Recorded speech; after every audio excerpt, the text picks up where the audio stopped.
bahala na. Actually guys, ito yung pinakauna-unahang video na gagawin ko na mag-isa. Kasi sanay ako na gumawa ng video na kasama yung jowa ko.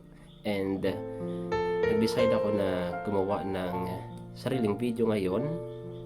Kasi mag-isa ako ngayon, makakabelo ako. And then, may nakita kasi akong isang papel.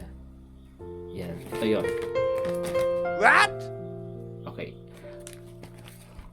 Kung iisipin nyo kung sino yung gumawa nito, okay, walang iba kundi yung jowa ko. Wow! Okay, so sige, basahin nga natin to.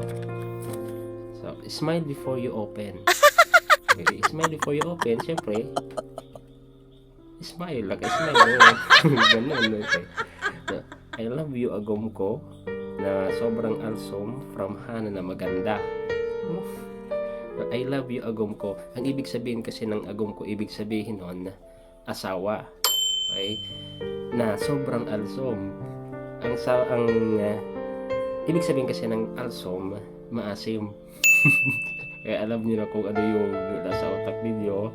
I love you, asawa ko, na sobrang asim. Hindi ko alam kung ano yung nasa isip ng kukuting yun. Nasa isip ng asawa ko. At ayan, meron pa siyang date. Wow! February 15, okay, 2025. At sinulat niya ng 5:46 PM sa BUCS, sa Bicol University College of Science.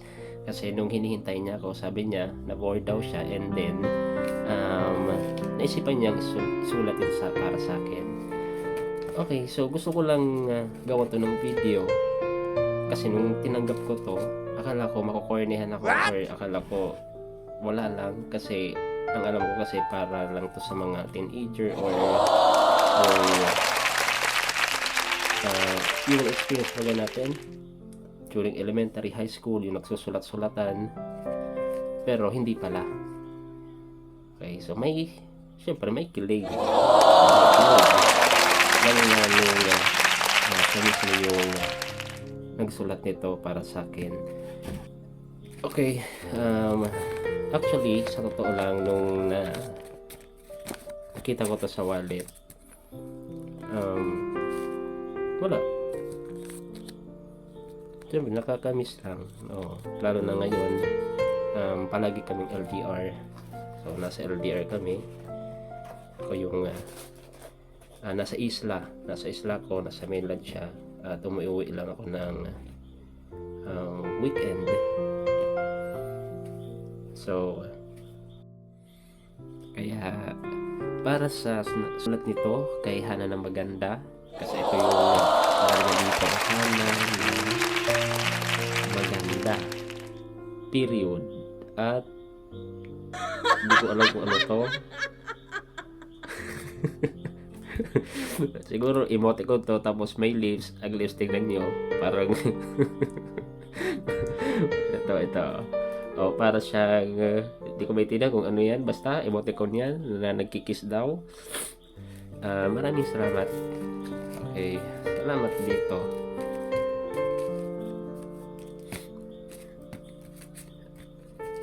Actually, hindi ko alam kung ngayon lang ako nakatanggap nito. Love letter ba tawag dito? Love letter. Yan. Gusto ko lang siya gawa ng video para sa memories din, just in case na mawala ko to, at sana naman hindi ko siya mawala kasi tinatago ko lang siya sa wallet.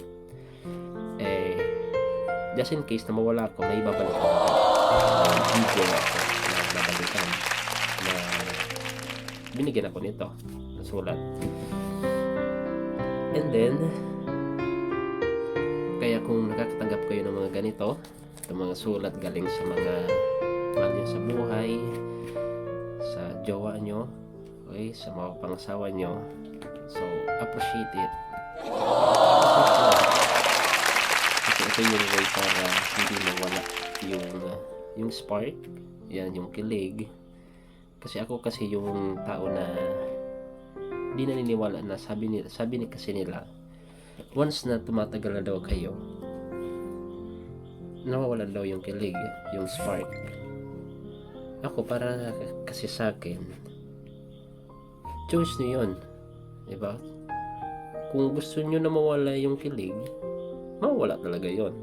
Pero kung choice nyo na sa mga simpleng paraan, sa pagbibigay ng mga sulat, mga ganito, diba? Napakasimple lang nito, pero ang impact nito grabe. Okay? Yung kilig, hindi mawala kapag may ginagawa kayo na mga simpleng bagay lang, katulad nito. Okay. Kaya wag nyo hayaan na mawala yung kilig, yung spark sa relasyon, kasi yan yung makakapagpatibay ng relasyon ninyo. And again, ulit sasabihin ko, ang pagkawala ng kilig at ang pagkawala ng spark, it is also a choice. Para sa akin lang, hindi ko alam, opinion ko lang yun. Kasi may nagsasabi kasi na habang tumatagal daw, nawawala yung spark, nawawala yung kilig. Pero para sa akin kasi, choice yun. Kung choice mo na mawala yun, well, mawawala talaga yun. Pero kung choice mo na manatili yung spark at yung kilig sa relasyon, hindi yun mawawala. Pero dapat may gawin ka, may gawin kayo, kasi dalawa kayo sa relasyon. Wala namang relasyon na iisa lang. At ang masasabi ko lang sa nagbigay sa akin ito, yan, sa girlfriend ko, sa magiging asawa ko, kay Hana na maganda. Oo, maganda ka nga talaga. Sexy. Maganda mo. I love you. Love you din. At hintayin mo ako kasi uuwi din ako. Ay nako. At para din sa mga nakakaranas din ng LDR, kapit lang kayo. Kasi magsasama din kayo. Stay strong. Stay in a connection. Okay, update. Yan, ganyan yung mga connection. Update. Lahat ng mga pwedeng gawin para magkaroon kayo ng connection, gawin nyo para mas lalo kayong maging matibay. O siya, hanggang dito na lang yung video na to.